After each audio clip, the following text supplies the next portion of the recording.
सभी को नमस्कार। मैं सुनील एमएच स्वागत करता हूं आप सभी का हमारे चैनल पारिक प्रेजेंटेशंस के दांडेली दैनिक समाचार पर। आज तारीख है 18 अप्रैल, वार शुक्रवार। तो चलिए शुरू करते हैं आज के समाचार। नमस्कार, मैं दिशा आचार्य। भारत सरकार द्वारा वक्फ कानून बिल में किए गए संशोधन को लेकर दांडेली के सोमानी सर्कल पर आज कई मुस्लिम संगठनों ने संयुक्त रूप से विरोध प्रदर्शन किया व इसी संबंध में माननीय तहसीलदार जी को निवेदन पत्र दिया।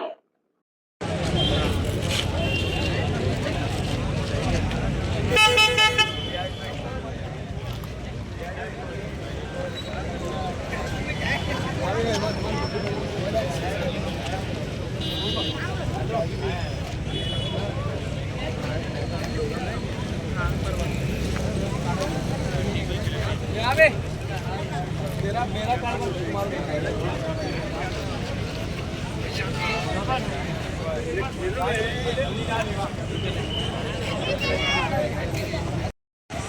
भाई जरा इधर मुलायजा फरमाना, तभी इस तरफ आना, अलग अलग टेबलों में इस तरफ जमाव करो। जैसा कि सभी लोग जानते हैं, आज हमारे जमा होने का मकसद क्या है। हेलो, तो इधर से डिस्टर्ब करने दो। कि मुसलमान कम्युनिटी को दिए गए इसमें राइट्स हैं, जो मुसलमान कम्युनिटीज के जो अफेयर्स हैं, जो भी मैनेज कर रहे हैं जो हमारे प्रॉपर्टीज को, ये हमारा हक बनता है। हुकूमत कोशिश कर रही है कि इसमें हुकूमत का इन्वॉल्वमेंट हो और हुकूमत के लोग इसमें इन्वॉल्व होकर इसका अफेयर्स में शामिल हो, जो कि गलत है। क्योंकि धारा 26 के हिसाब से हर कम्युनिटी को, हर कौम को, हिंदू हो, मुस्लिम हो, सिख, ईसाई हो, जो भी हो, हर कम्युनिटी का अपना अपना राइट और हक है कि वो अपने जो भी मैनेज है, जो भी प्रॉपर्टी को मैनेज करने का, वो करेंगे और उसका इस्तेमाल सोशल और रिलीजियस पर्पस के लिए इस्तेमाल करेंगे। मगर अभी की जो मौजूदा हुकूमत ने, बहुत अफसोस के साथ बोलना पड़ता है, मौजूदा हुकूमत जो सबके लिए है, ऐसा लगता है एक साइड काम कर रही है और अल्पसंख्यक खासकर मुसलमानों के तो बिल्कुल खिलाफ ही काम कर रही है। ये कोई इशू ही नहीं था कि वक्फ बोर्ड के मामले में वो इन्वॉल्व हो। एक गैर जरूरी चीजें हैं। जब से देख रहे हैं, जब से हुकूमत आई है, हमारे खिलाफ ही बातें होती रहती है, हमारे खिलाफ ही इनके जो भी हरकतें हैं हमारे खिलाफ ही हैं। इससे पहले भी बहुत सारी चीजें लाए, वो एनआरसी, एनआरपी, ट्रिपल तलाक। अब ये अपनी कमजोरियों को छुपाने के लिए, अपनी नाकामयाबियों को छुपाने के लिए अब इस बार लाए वक्फ बोर्ड का कानून। अब ये पता नहीं और कितने ऐसे पॉइंट्स लिख के रखे हैं ताकि हम लोग को सताए और हमारे कम्युनिटी को उलझा के रखे हैं। ये हमारे कम्युनिटी को डिस्टर्ब करने का एक, ऐसा लगता है इन लोग को एक सोची समझी साजिश है। मगर ये अब बहुत हो गया है, बहुत ज्यादा हो गया। अब ये हम लोग को एहतिजाज करना जरूरी है, क्योंकि ऐसा नहीं कि हम सोए हैं, हम जागे हुए हैं और जहाँ भी जरूरत पड़ेगी हम एहतिजाज करेंगे। बट क्या है, हम बहुत पीसफुल, क्योंकि हमारी कौम बहुत शांति पसंद कौम है, बहुत पीसफुल रवैये में हम काम करते हैं। हम एहतिजाज नहीं करते, हम लड़ाई झगड़े नहीं करते, बहुत पीसफुल जाते हैं। मगर हमको डिस्टर्ब करके वो कोशिश करें कि मामले को उलझाया जाए। मैं सभी लोगों से रिक्वेस्ट करता हूं कि ऐसा कोई भी काम ना करें, ऐसा कोई भी स्लोगन ना करें जिससे हमारा माहौल डिस्टर्ब हो। क्योंकि जो हुकूमत काम कर रही है, आम लोग जो हर कौम के लोगों को भी पसंद नहीं आ रहा है, हर कौम के लोग हमको साथ दे रहे हैं।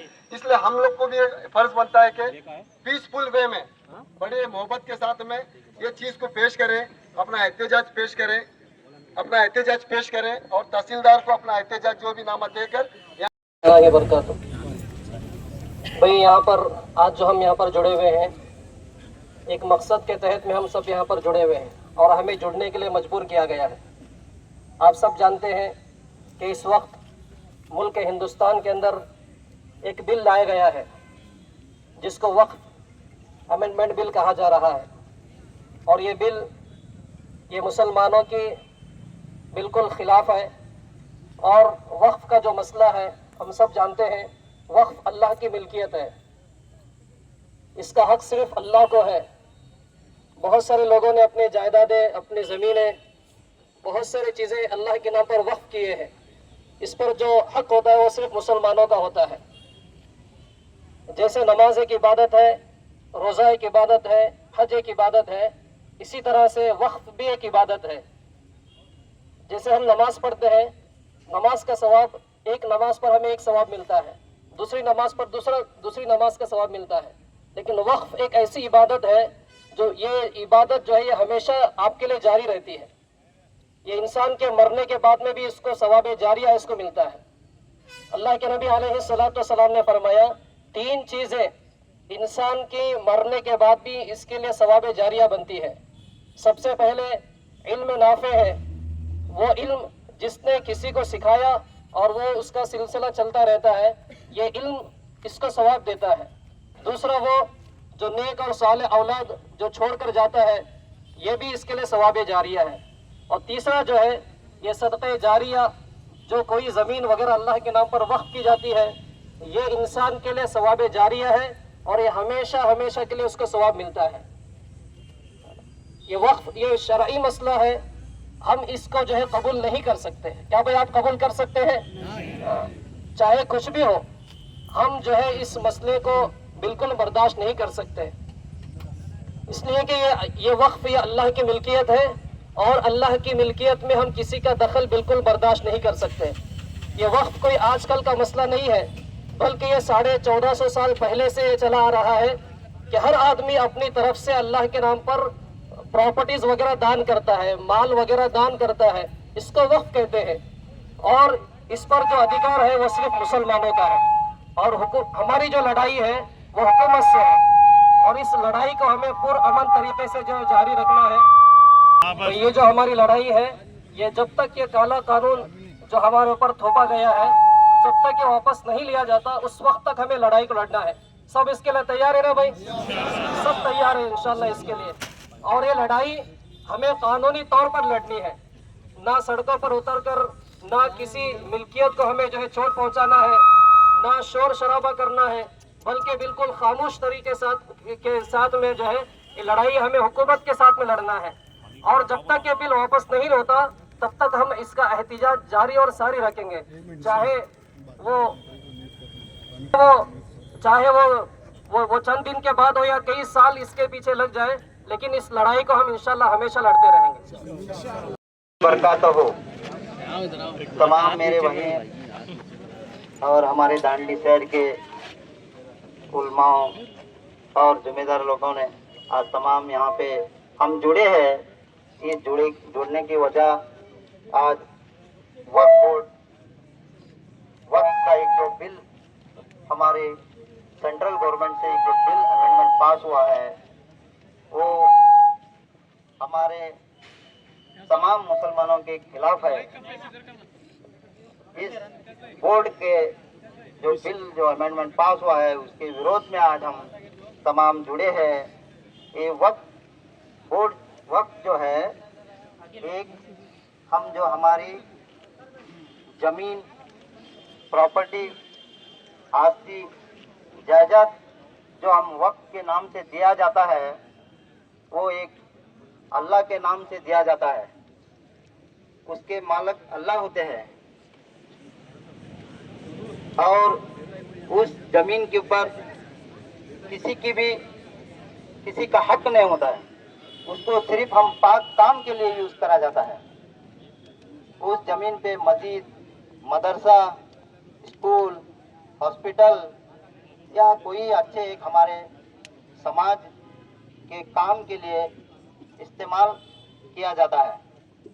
तो आज इस वक्त का जो कानून जो बनाया गया है, इस जमीन को हमारे से छीनने का और हम पे एक जुल्म करने का एक बीज बोया है।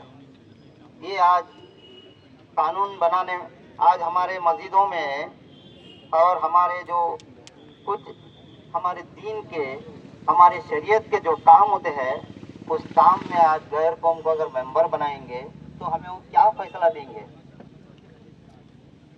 आज कुछ हमारा एक वक्त का जो टेनेंट केस रहता है, कुछ हमारे वक्त के जमीन के मामले रहते हैं, वो जमीन के मामले हम वक्त बोर्ड में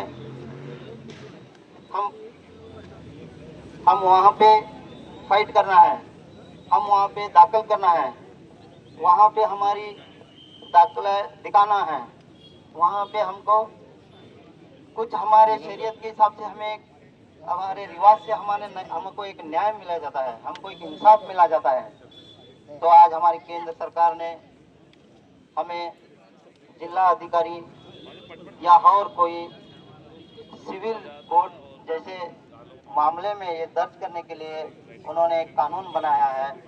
आज कई कानून आज जो 20, 25, 30 साल से जो सेटल नहीं हुई, ये मामला एक किसी का उसमें कोई मालक नहीं रहता इस प्रॉपर्टी का।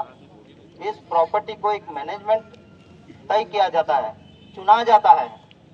वो मैनेजमेंट उसमें कोई सदर मुतल्ली तय किया जाता है, उनके जिम्मेदार रहता है। वो 1 साल, 2 साल, 4 साल, 5 साल लड़ सकते हैं। आज 30 साल से जो मामले सिविल कोर्ट में खत्म हुए हैं, तो ये आज 40 साल तक कौन लड़ेगा?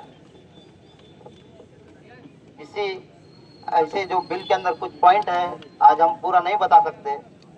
आज कुछ थोड़ी बात मैं जितना हम समझ में है वो मैं बात आज समझाया हूँ। आज इसी ये मंच के जरिए मैं तमाम हमारे डिपार्टमेंट कानून वालों को, हमारे सब भाइयों को मैं आज इसके जरिए समझाता हूँ कि वक्फ बोर्ड के बिल हम खिलाफ क्यों कर रहे हैं बोल के। आज हमें और भी एक खुशी होती है, हमारे देश में एक संविधान है। संविधान के अंदर हमें हर एक धर्म को, हर एक जाति को अपना अपना रिवाज मनाने के लिए कानून में, संविधान में अवकाश है। और हमें कुछ जुर्म हो गया, हमें तकलीफ हुई, तो हमें अपील करने के लिए भी हमें संविधान में मौका दिया है। और संविधान में हमारा राइट्स मांगने के लिए अगर अच्छी तरीके से नहीं हुआ तो हमें रास्ते में उतरने के लिए भी संविधान में दिया गया है। हमने मांगने के लिए रिवाज है।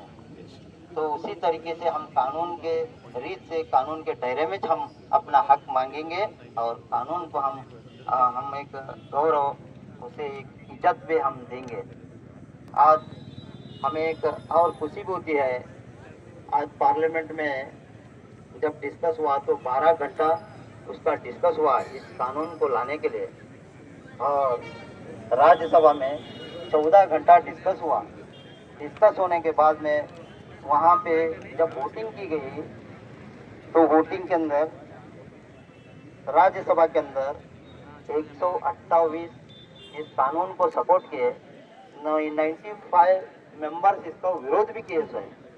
और उसी तरह पार्लियामेंट के अंदर 288 लोग इसका सपोर्ट किए हैं और 230 लोग इस बिल का विरोध किए थे। आज इस मंच के जरिए उनका भी मैं कई दिल से शुक्रिया अदा करता हूँ। हम मुसलमानों की, हमारे संविधान की वो फिक्र कर रहे हैं, उनका और एक बार मैं शुक्रिया अदा तमाम लोगों से उनका आज इस मंच से मैं शुक्रिया अदा करता हूँ। और इससे हमें मालूम होता है कि हमारे देश के कई लोग हिंदू हमारे साथ है। आज पार्लियामेंट के अंदर जो हमें इस वक्त बिल का जो विरोध करे, सबसे ज़्यादा हिंदू एमपी है। हमें एक खुशी होती है कि देश के संविधान को बचाने के लिए भी आज कोई देश में है।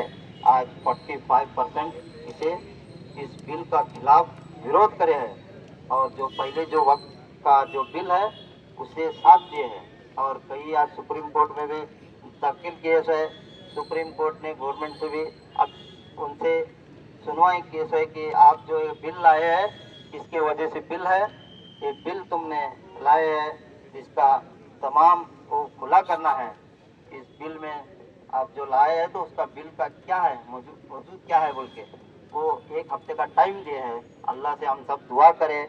हम तो नियत एक है कि हमारी वो जो ज़मीन है पाक काम के लिए हम यूज़ करने के लिए छोड़े हैं।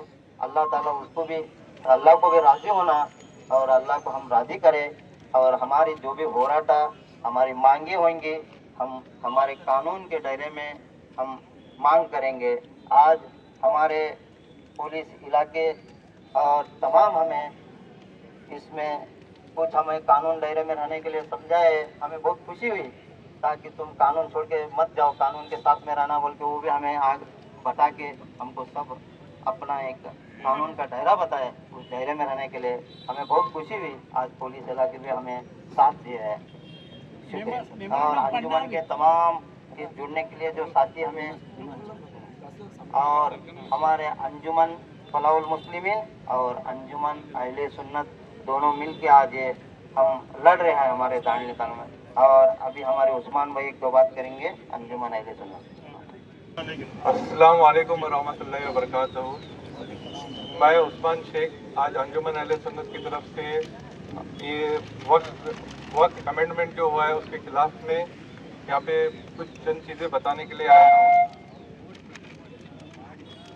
ये जो बीजेपी गवर्नमेंट है,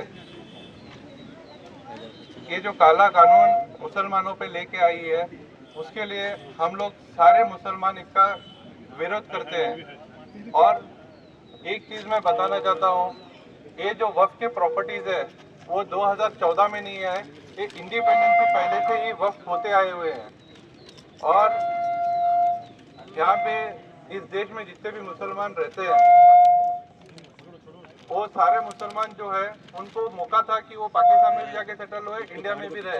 तो यहाँ के जितने भी मुसलमान रह रहे हैं वो अपने चॉइस से रह रहे हैं और यहीं रहेंगे, यहीं जिएंगे और यहीं मरेंगे। और ये जो प्रॉपर्टी सारी है ये हमारे बुजुर्गों ने दीन फैलाने के लिए, अपने अकीदत के लिए उन्होंने ये प्रॉपर्टियाँ वक्फ की थी। और ये जो प्रॉपर्टीज है इसे दीन को फैलाने के लिए इन्होंने ये प्रॉपर्टी सारी दी हुई थी। तो ये जो काला कानून जो बीजेपी गवर्नमेंट यहाँ पे लाई है, हम इसका विरोध करते हैं। और जो चीजें कई सारे मुसलमानों ने अपील की सुप्रीम कोर्ट में जाके, और इसके साथ में सारे हमारे हिंदू भाइयों ने, वकीलों ने इसको अपील करने के बाद सुप्रीम कोर्ट इस पे स्टे लाई है, इंटरिम इन्होंने उस पे रोक लगाया है कि ये कानून ना इम्प्लीमेंट करे। इस पे सुनवाई हो रही है और सुप्रीम कोर्ट, और मैं तहे दिल से हमारे जो बाबा साहेब अम्बेडकर है उन्होंने जो कानून बनाया उसके तहत ये कानून आज जो इन्होंने लाया है बीजेपी गवर्नमेंट ने, उस पे रोक आई है। अगर ये बाबा साहेब अम्बेडकर ने जो लिखा हुआ कॉन्स्टिट्यूशन आज नहीं रहता तो ये तानाशाही करने वाली गवर्नमेंट आज हम पे बहुत सारी प्रॉब्लम्स क्रिएट करती और हमें बहुत सारी तकलीफात पहुंचाती। और जैसे रियाज भाई ने बोला, बहुत सारे हिंदू भाइयों ने भी इसका विरोध किया है और इस पे जो स्टे लाने के लिए बहुत सारे हिंदू वकीलों ने भी अर्जी डाल के इस पे रोक लाई है। ये एक पहलू है हमारे जो वक्फ बोर्ड में हुआ है। और इसका दूसरा पहलू भी है जिसमें एक मैसेज मैं देना चाहता हूँ, ये मेरा पर्सनल ओपिनियन है। ये मैसेज है कि जो वक्फ बोर्ड की प्रॉपर्टी आज बताया जा रहा है कि 9 लाख एकड़ आज हमारे पास है, जो बताया जा रहा है कि रेलवे, डिफेंस, उसके बाद सबसे ज़्यादा ज़मीन हमारी वक्फ बोर्ड की है।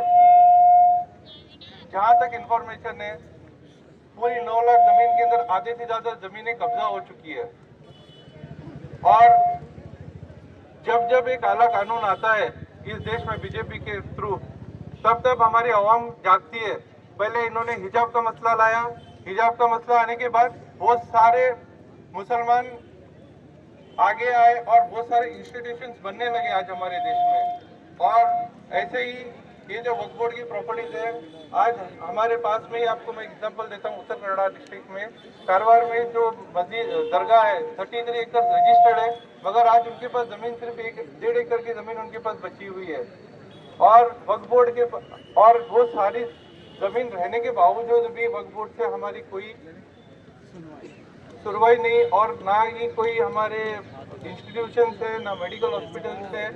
तो आज हम सोच रहे हैं कि जो पुराने हमारे लीडर्स थे उन्होंने नहीं किया, मगर आज भी हमको मौका है, जितनी भी हमारे पास जमीनें बची हैं उस पर हम लोग काम करें और जो हो सकता है हमारे से यहीं से अभी से हम इस पे काम करना शुरू करें और जितना हो सके दीन को फैलाने के लिए और एजुकेशन में और हॉस्पिटल्स बनाने में जितनी भी हमारी व्यक्ति जमीनें बची हैं उस पर हम लोग काम करें। और मैं अंजुमन अहले सुन्नत का शुक्रिया अदा करता हूं जिन्होंने मुझे यहाँ पे रिप्रेजेंटेटिव बना के मुझे बात करने का मौका दिया, और सारे डिपार्टमेंट का भी मैं धन्यवाद करना चाहता हूं जिन्होंने पीसफुल रैली निकालने के लिए हमें मौका दिया। और मैं उम्मीद करता हूं कि जो ये गवर्नमेंट बिल लाई है उसको हमारे सारे अपीलों से ये रुक जाए। शुक्रिया। अभी सुनिए, मेमोरेंडम पढ़ाया जाएगा। तमाम हजरात गौर से सुने भाई। अस्सलाम वालेकुम रहमतुल्लाहि बरकातुहू। आज हमें मेमोरेंडम हमारे तहसीलदार साहब के जरिए देश के हमारे गौरवित राष्ट्रपति और गौरवान्वित हमारे प्रधानमंत्री को हमें आज मेमोरेंडम दे रहे हैं। ये मैं पढ़ के सुनाता हूँ। गौरवान्वित राष्ट्रपतिಗಳು, ರಾಷ್ಟ್ರಪತಿಗಳ ಕಾರ್ಯಾಲಯ, ರಾಷ್ಟ್ರಪತಿ ಭವನ್, ನವದೆಹಲಿ.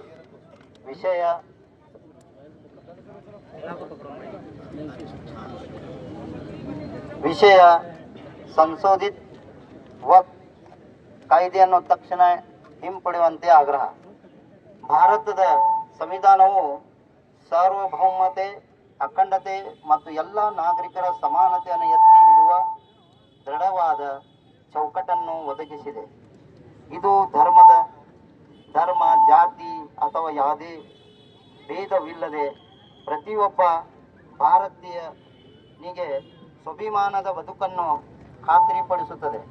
ಸಂವಿಧಾನದ 25ರಿಂದ 30ನೇ ವಿಧಿಗಳು ಧಾರ್ಮಿಕ ಸ್ವಾತಂತ್ರ್ಯ, ಧರ್ಮಕ್ಕೆ ಕೇಂದ್ರಗಳ ಸಂರಕ್ಷಣೆ ಮತ್ತು ಧಾರ್ಮಿಕ ಆಸ್ತಿಯ ಹಕ್ಕುಗಳನ್ನು ರಕ್ಷಿಸಿವೆ. ಯಾವುದೇ ಧರ್ಮದವರು ಹಕ್ಕುಗಳನ್ನು ಮೊಟ್ಟಕ್ಕೆ ಬಳಸುವುದು ಸಂವಿಧಾನದ ಉಲ್ಲಂಘನೆಯಾಗಿದೆ. ಸನ್ಮಾನ್ಯರೇ, ವಕ್ಫ್ ಕಾಯ್ದೆಯ ಕುರಿತಾದ ನಮ್ಮ ಕಳವಳಿಯನ್ನು ವ್ಯಕ್ತಪಡಿಸಲು ಈ ಮನವಿಯ ಪತ್ರವನ್ನು ಸಲ್ಲಿಸುತ್ತಿದ್ದೇವೆ. ಈ ಕಾಯ್ದೆಯು ಧಾರ್ಮಿಕ ಸಮುದಾಯಗಳ ಹಕ್ಕುಗಳಿಗೆ ಧಕ್ಕೆ ತರುವ ಸಾಧ್ಯತೆಯನ್ನು ಹೊಂದಿವೆ ಎಂದು ನಾವು ಭಾವಿಸುತ್ತೇವೆ.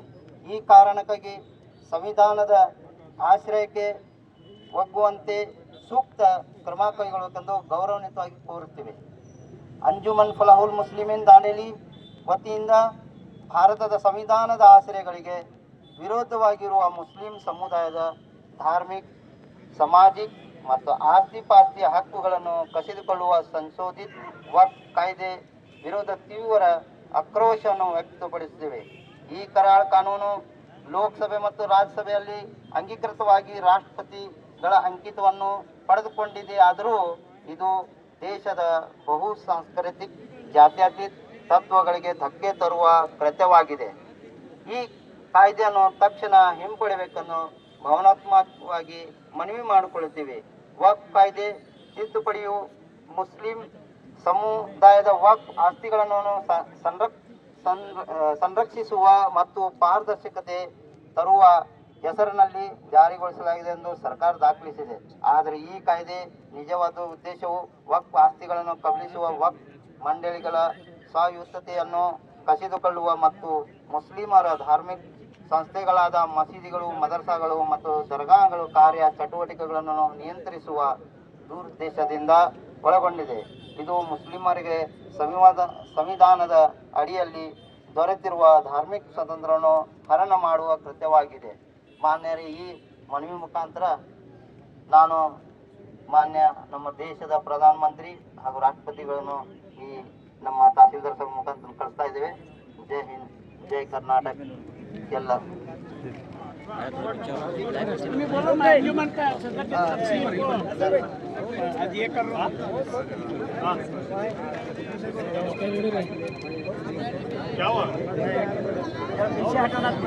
अब मनवी पेश की जा रही है। सभी लोग थोड़ा गौर से मुलाहिजा फरमाएं।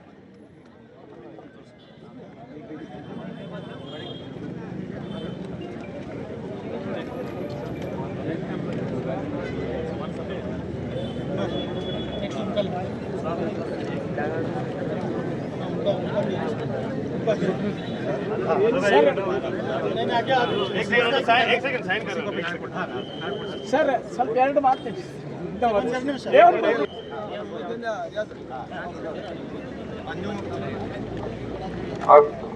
ಈಗ ಅಂಜುಮನ್ ಅಹ್ಲೆ ಸುನ್ನತ್ ವೈಸ್ ಪ್ರೆಸಿಡೆಂಟ್ ಆದ ಗೌಸ್ ಖತೀಬ್ ಅವರು ಮನವಿಯನ್ನು ಸಲ್ಲಿಸುತ್ತಾರೆ. ತಹಸೀಲ್ದಾರ್ ಸಾಹೇಬ್.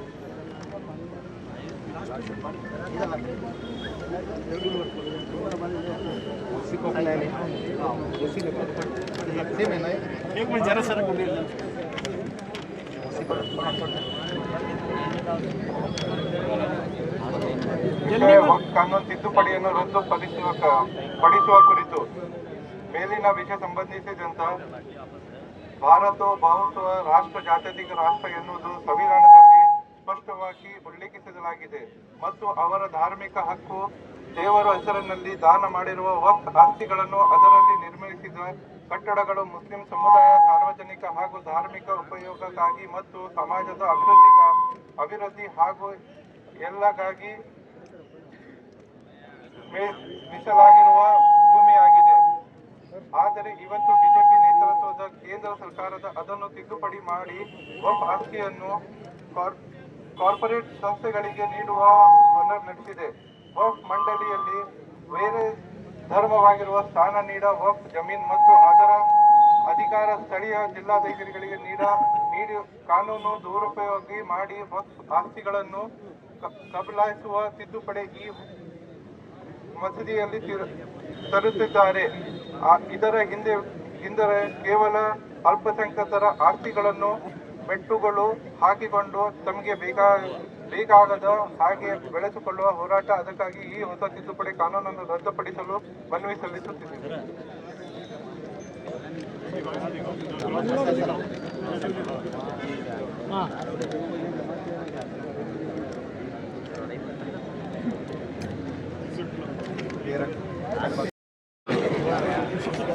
ಅಂಜುಮನ್ ಫಲಾನುಲ್ ಮುಸ್ಲಿಮೀನ್ ಹಾಗೂ ಅಂಜುಮನ್ ಅಹ್ಲೆ ಸುನ್ನತ್ ದಾಂಡೇಲಿರವರು ಈ ಒಂದು ರ್ಯಾಲಿಯೊಂದಿಗೆ ಸನ್ಮಾನ್ಯ ರಾಷ್ಟ್ರಪತಿಗಳು ಹಾಗೂ ಸನ್ಮಾನ್ಯ ಪ್ರಧಾನಮಂತ್ರಿಗಳಿಗೆ ಈ ಒಂದು ಮನವಿಯನ್ನು ಸಲ್ಲಿಸಿದ್ದಾರೆ. ಇದನ್ನು ನಾನು ಜಿಲ್ಲಾಡಳಿತದ ಮೂಲಕ ಸಂಬಂಧಿಸರಿಗೆ ಕಳಿಸಿಕೊಳ್ಳಲು ಅಗತ್ಯ ಕ್ರಮ ಕೈಗೊಳ್ಳುತ್ತೇನೆ. ಧನ್ಯವಾದಗಳು.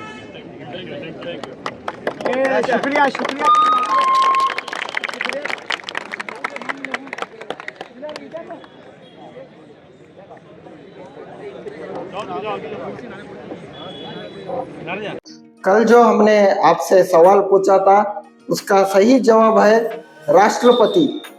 कमेंट्स में जवाब देने वाले हैं देवानंद सडेकर, खलीलुल्लाह एन मिर्जाबाई, मुख्तियार सामरानी, गायत्री नीलेश पाटिल, शैला सुतार और योगेश कदम। आज का सवाल, राजस्थान का जहाज किसे कहा जाता है? कमेंट्स में ज़रूर बताइए। अंत तक हमसे जुड़े रहने के लिए सभी दर्शकों का हृदय से धन्यवाद।